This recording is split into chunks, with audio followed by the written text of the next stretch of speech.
को सब्सक्राइब किया है। आपने किया क्या? अगर नहीं किया तो कीजिए ना। पार्टी जिंदाबाद, नरेंद्र मोदी जिंदाबाद, नरेंद्र मोदी जिंदाबाद।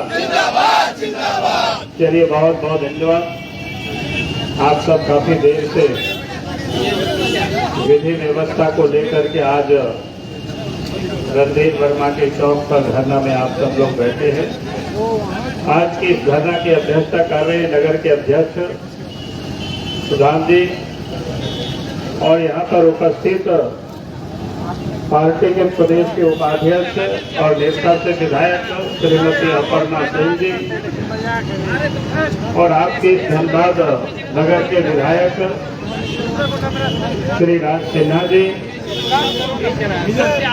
और पार्टी के प्रदेश के प्रवक्ता श्री सरोज जी और यहाँ पर उपस्थित लाटा जी, रमेश राही जी, सतेंद्र जी, राजकुमार जी, ऐसी तमाम और संचालन कर रहे जाति और तमाम पार्टी के कार्यकर्ता बहनों और यहाँ उपस्थित बहनों और भाइयों प्रेस के साथियों, आज धनबाद की जो हालात है, जैसे कल आपको बताया राज सिन्हा जी ने, कल प्रातः काल ही हमने अखबार में पढ़ा कि धनबाद से डॉक्टर ने परिवार के साथ धनबाद छोड़ने की उन्होंने घोषणा कर दिया। अब पता नहीं धनबाद छोड़ चुका कि है, ये तो नहीं कर सकते हैं। थोड़ा सा शारीरिक अचानक कुछ अस्वस्थ हो गए थे, तो इच्छा थी कि हम चले कि क्या करें। आप सोच ही रहे थे कि हम बात करें कि धनबाद की क्या स्थिति है, क्या है मामला, लेकिन तब तक दोपहर में ही, दोपहर आपको लगता है 10 या 11 बजे ऐसे राज सिन्हा जी का टेलीफोन आया। फिर राज सिन्हा जी ने हमें पूरी बातें बताई और मैंने उनसे इतना जरूर कहा कि आप कार्यक्रम जरूर करें कि मैं देखता हूं कि हम आ सकेंगे कि नहीं आ सकेंगे, हम आपको शाम तक खबर कर देंगे। लेकिन दिन भर थोड़ा डॉक्टर से भी व्यक्तिगत दिखवाए तो फिर शाम में फिर लगा कि नहीं, हमें चलना चाहिए।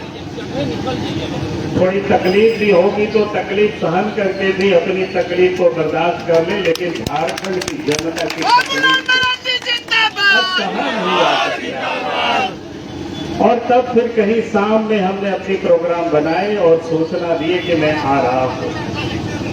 और वास्तव में आज आप सोच सकते हो क्या हालात है इस प्रदेश के, क्या धनबाद के। सरकार की जो पहली ड्यूटी होती है, मैं बार बार इस बात को कहता हूं, किसी भी सरकार की अगर पहली ड्यूटी है वो लॉ एंड ऑर्डर को ठीक रखना, कानून व्यवस्था को ठीक रखना, ताकि आम लोग सुरक्षित होकर के लोग रह सके, मेहनत मजदूरी करके लोग जिए और अपने घर में अपने बाल बच्चों के साथ रात में कम से कम सोच के नींद में सो सके। और ये काम सरकार का है। सरकार को राज्य में यह स्थिति पैदा करनी चाहिए, ये सरकार की पहली ड्यूटी है। लेकिन मैं आज कह सकता हूं कि इस प्रदेश में जब से हेमंत सोरेन जी के नेतृत्व में यूपीए गठबंधन की सरकार बनी है, हालात बिल्कुल बदल गए। अब इस प्रदेश में आम लोग भयाक्रांत है, भयभीत है, डरे हुए, सहमे हुए। आम लोग आज पता नहीं कब कहां किसके ऊपर कहां से टेलीफोन आ जाएगी, कहां किसको कोई धमकी देंगे। सामान चोरी, डकैती, हत्या, अपहरण, ये तो आम घटनाएं हो गई है। बहु बेटियों की इज्जत भी आज कहीं तो सुरक्षित नहीं है। आज इस प्रदेश की ये हालत, आज तो इस राज्य में हत्याएं इतनी हो रही है कि हत्या का जो औसत है देश की, उससे भी कहीं झारखंड प्रदेश की अधिक है, छोटी से राज्य। लेकिन आज इस प्रदेश में हत्याओं का दौर लगातार हो रहा है और इसीलिए आज इस प्रदेश की जनता भयभीत है, डरे हुए, सहमे हुए। और धनबाद की तो आपको फिसर कहानी अभी विधायक जी बता रहे थे, अपर्णा जी बता रही थी, पिछले दिनों आप इसी क्षेत्र में हम आए थे निरसा के क्षेत्र में आए थे, किस प्रकार से वहां इलीगल यानी कोयला का उत्खनन होता है। लेकिन वो तो छोटे छोटे लोग भूख पेट को पालने में वहां लोग उत्पादन करते। पता तो यहां तक चला कि सरकार के संरक्षण में कोयले की यहाँ भयंकर तस्करी हो, ये लूट हो।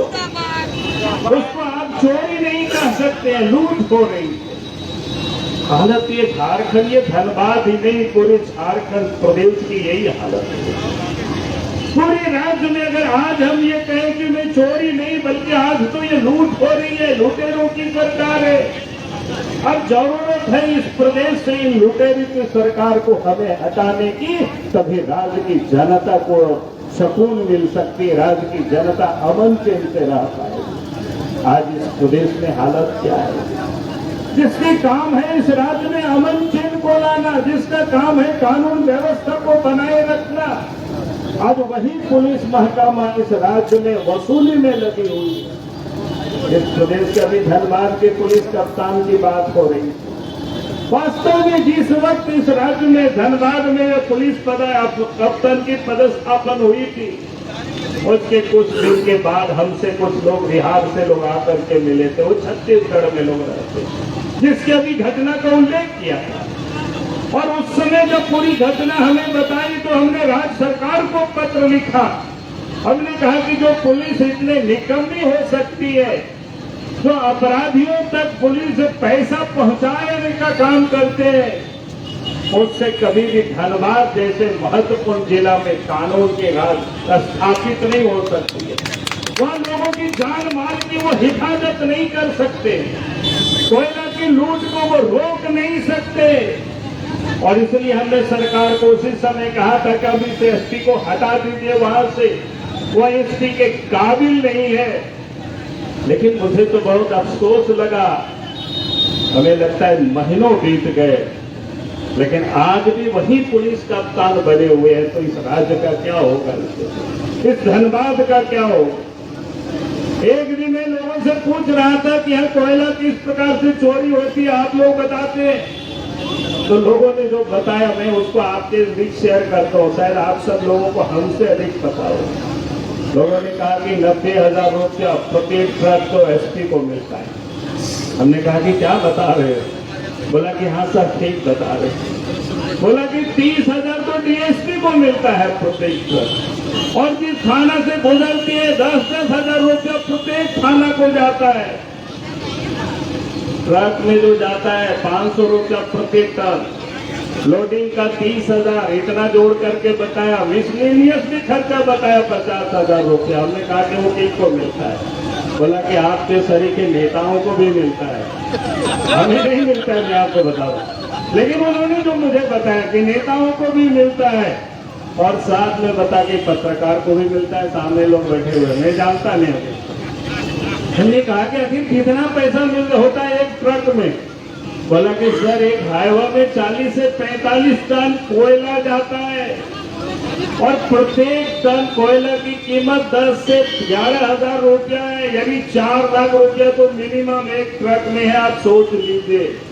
मैंने पूछा कि भाई बताओ कोयला कहाँ से आता है? तो बड़े इंटरेस्टिंग कहानी लोगों ने बताया कि बोला कि जो आउटसोर्सिंग में भी लोग काम चलाते हैं ना, वो लोग अगर 100 ट्रक कोयला उत्खनन करके निकालते हैं तो 60 ट्रक कोयला बीसीसीएल के डंप में लोग डाल देते हैं, और 40 ट्रक तो उन लुटेरों के साथ मिलकर के उधर डाल देते, उधर निकल जाता है। हमने कहा कि उनको भी तब पैसा मिलता होगा? बोला कि हाँ उनको भी मिलता है। अब जरा सोचिए, ये हालत है जब चोरी कैसे रुकेगी? एक दिन एक सप्ताह पहले की बात बता रहे थे, एक सप्ताह भी नहीं हुआ, निरसा खिरकुंडा से एक व्यक्ति ने हमें टेलीफोन किया। अपना नाम भी उन्होंने बताया, लेकिन यहाँ मैं नहीं बताऊंगा उनका नाम। उन्होंने कहा कि सर यहाँ विधायक जी बैठे हुए हैं। उन्होंने कहा कि उस क्षेत्र के जितने भी थाना हमको गिना दिए, मुझे थाना को तो याद नहीं है, आरोपी भी उन्होंने गिना दिए, और बोला कि सभी यूपी और थाना क्षेत्र से लगभग 50, 60, 100 ऐसे ट्रकें रोज निकलती है इलीगल। कुछ तो करिए, कुछ तो रोकिए। हमने कहा कि मुझे नहीं लगता है कि सरकार में सब चीज रोकेगी, क्योंकि यहाँ तो सरकार ही लगी हुई है पूरे लूटने में। अब इस सरकार को ही हमें उखाड़ करके फेंकना होगा, तभी झारखंड को इस लूट से हम लोग ये आज इस प्रदेश की हालत है, ये लूट की कहानी है। और आप जरा सोचिए, आज इस राज्य के अंदर में यहीं पर नहीं पूरे प्रदेश में राज्य भी जाएंगे तो अपराधी लोग टेलीफोन से लोगों को सूचना देते हैं, वीडियो कॉन्फ्रेंसिंग करके लोगों को धमकाते हैं कि हमें पैसा इतना पहुंचा दीजिए, अगर आप पैसा नहीं पहुंचाएंगे तो AK-47 से आपकी पूरी शरीर को उड़ा देंगे, आपके परिवार को समाप्त कर देंगे। अब ये हालत है, हमने पूछते हैं लोगों से कि भाई आप पुलिस को खबर किए कि नहीं, लोग बोलता है कि सर मैंने पुलिस को SP से जा करके हम मिले, SP को हमने बताया, SP ने कहा कि ले दे करके मामला को सेटल कर लीजिए, हम लोग कुछ नहीं कर सकते। ये हालत है इस प्रदेश की। हम लोगों को भी कभी कभी लोग भेजते हैं, क्या कहते हैं आजकल WhatsApp में, तो डायरेक्ट हम लोग DG और संबंधित जिला के SP को हम लोग डायरेक्ट कर देते हैं कि भाई इस पर कार्रवाई करिए, लेकिन क्या कार्रवाई होता है उसका कोई पता नहीं चलता है। अक्सर होता है टेलीफोन नंबर के साथ लोग कंप्लेंट भी करते हैं, लेकिन अपराधी नहीं पकड़े जाते। और आज हालत यह है कि जेल से भी राह करके अपराधी लोगों को परेशान करते हैं। हमने हेमंत सोरेन को कहा कि भाई क्या पड़ा हुआ है, अब इन जेल में आप मेहमानों की तरह क्यों रखे हुए हैं, क्या आपसे इन लोग नहीं संभल रहे हैं? तो झारखंड की जेलों से अब इन बदमाशों को निकाल करके नॉर्थ ईस्ट में भेज दीजिए, यूपी और बिहार वहीं बाहर भेज दीजिए, ताकि झारखंड को अपराधियों से मुक्त कर दीजिए, ताकि इस राज्य की जनता सुख की नींद सो सके। ये तो सरकार कर ही सकती है, लेकिन सरकार कर नहीं सकती है, सरकार के पास हिम्मत है नहीं, ऐसे तो मैं नहीं कहूंगा। रोज देखते सोशल मीडिया में हिम्मत है तो हेमंत है तो हिम्मत है, तो हमें लगता है कि हिम्मत तो है इनको, लेकिन वो हिम्मत किसको दिए हुए? जनता को नहीं, अपराधियों को वो हिम्मत दिए हुए। और इसलिए अपराधी इस राज्य में बेखौफ होकर के अपराध कर रहे हैं। आम लोग डरे हुए, आम लोग सहमे हुए, आम लोग भयभीत है, लेकिन अपराधी कोई भयभीत नहीं है। और इसलिए मैं आप सबसे भी यही कह रहा हूं, आज इस राज्य में सरकार से हमें अपनी सुरक्षा के लिए लड़ाई लड़ने की जरूरत है। अभी चैम्बर के लोग आए थे कि जरूरत होगी तो हम लोग सड़कों पर निकलेंगे, धनबाद को बंद करेंगे। अब जरूरत वही है, अब पूछने की जरूरत नहीं है। अगर लगता है कि सरकार काम नहीं कर रही है तो सड़कों पर निकलिए और सरकार को सड़क पर चलना मुश्किल कर दिया जाए, ताकि इस प्रदेश की जनता जिस दिन सड़क पर आएगी, सरकार अपनी घरों से निकल के या तो बाहर भागेगी और या तो अपराधी यहाँ से बाहर भागेंगे। ऐसे क्या होगा? मैं तो कहता हूँ कि हम कितनी अपराधी है झारखंड में, गिने चुने। जिस दिन सरकार चाहेगी कि राज्य को अपराध मुक्त करना है, तो मैं लोगों से कहता हूँ 20 दिन से अधिक नहीं लगेगी झारखंड को अपराध मुक्त करने की। और झारखंड से अपराधी झारखंड या तो छोड़ के चले जाएंगे या झारखंड में उत्पाद मचाना ही बंद कर देंगे, ये मैं दावे के साथ कह सकता हूँ। लेकिन उसके लिए हिम्मत चाहिए अपराधियों को यहाँ से लड़े भगाने के लिए। लेकिन आज तो लगता है कि अपराधी सरकार को चला रहे हैं, वही इस प्रकार की हालत बन गए। लगता है गुंडे ही राज्य को चला रहे हैं, दलाल ही राज्य को चला रहे हैं, इसलिए चारों तरफ लूट मची हुई है। और इसलिए भाई और बहनों, मैं आप सबों से यही कहने के लिए आया हूँ, आज इस राज्य को, इस लूट राज्य को समाप्त करनी है। झारखंड के विकास के लिए हमें काम, और जब तक झारखंड में लूट राज समाप्त नहीं होगी, झारखंड के विकास नहीं हो सकता है। क्योंकि विकास के लिए पहली शर्त है कि राज्य में अमन चैन होना चाहिए। राज्य में अगर अमन चैन नहीं होगा तो कोई भी प्रदेश में पूंजी निवेश नहीं करेगा, कोई उद्योग धंधे नहीं लगेंगे। आपने देखा होगा, जो डॉक्टर 10 मरीजों को देखते तो कोई फिर अच्छे डॉक्टर भी झारखंड में रहना नहीं चाहेगा। तो आज आप देखते होंगे झारखंड की कितनी हमारी पेशेंट, कितनी मरीज यहाँ से दिल्ली की ओर लोग जाते हैं, दक्षिण की राज्यों को जाते हैं, झारखंड सरकार को उन डॉक्टरों को प्रोटेक्शन देना चाहिए था, उनकी सुरक्षा की गारंटी करनी चाहिए थी, ताकि उनको कोई धमका नहीं सके, उनको कोई तंग नहीं कर सके, ताकि डॉक्टर यहाँ के लोगों की, यहाँ के मरीजों की निर्भीक होकर के लोगों को इलाज कर सके। तभी झारखंड की पूंजी झारखंड में रहेगी, तभी झारखंड की प्रगति हो सकता है। लेकिन लगता है कि झारखंड में जो सरकार बैठी हुई है उनको तो पता ही नहीं है विकास का, जनराज्य का कैसे विकास होगा। उनको तो सिर्फ पता इतना ही है कि उनकी अपने विकास कैसे होगी, उनकी परिवार की विकास कैसे होगी, उनके दलालों का विकास कैसे होगा, उसमें वो लोग लगे हुए। इसलिए आपने देखा क्या हुआ, अपने नाम से खनन पट्टा लेते, पत्नी के नाम से उद्योग के लिए जमीन लेते, साली के नाम से लेते, प्रेस सलाहकार के नाम से लेते, उनके विधायक प्रतिनिधि के नाम से खनन पट्टा, उनकी विधायक प्रतिनिधि के पत्नी के नाम से खनन पट्टा।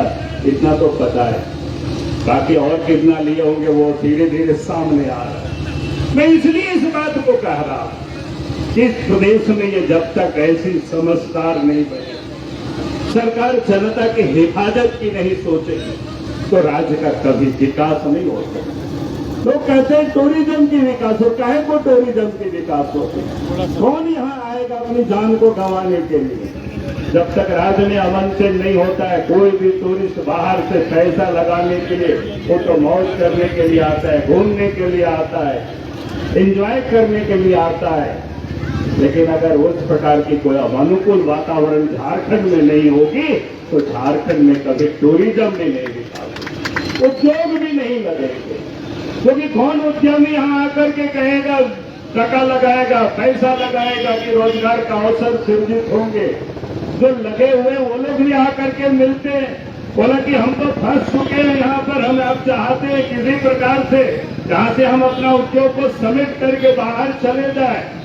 तो ये हालत आज इस राज्य की पैदा हुई है। इसलिए भाई और बंधुओं, मैं आपसे ही कह रहा हूँ, आज आप देख रहे हो कि मैं अपराधियों और यहाँ के पुलिस, यहाँ के सरकार को भी मैं यही कहता हूँ कि आप अपने आप को संभालिए।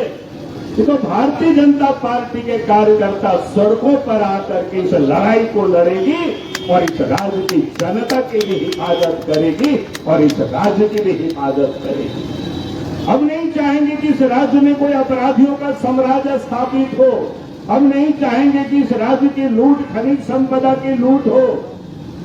हम नहीं चाहेंगे कि इस राज्य की गांव गरीबों की जमीनों की भी लूट हो। हम यही कहने के लिए आज आए। आप सबने जिस प्रकार से आज इस धारणा में ये उपस्थित होकर के आपने इस एकता का परिचय दिया है, आप इसको और मजबूत करना। और फिर से मैं आप सबको यही कहूंगा, अब जरूरत है कि हमें सड़कों पर आकर के आंदोलन को और तेज करने की है, ताकि इस आंदोलन तब तक चलेगी जब तक इस राज्य से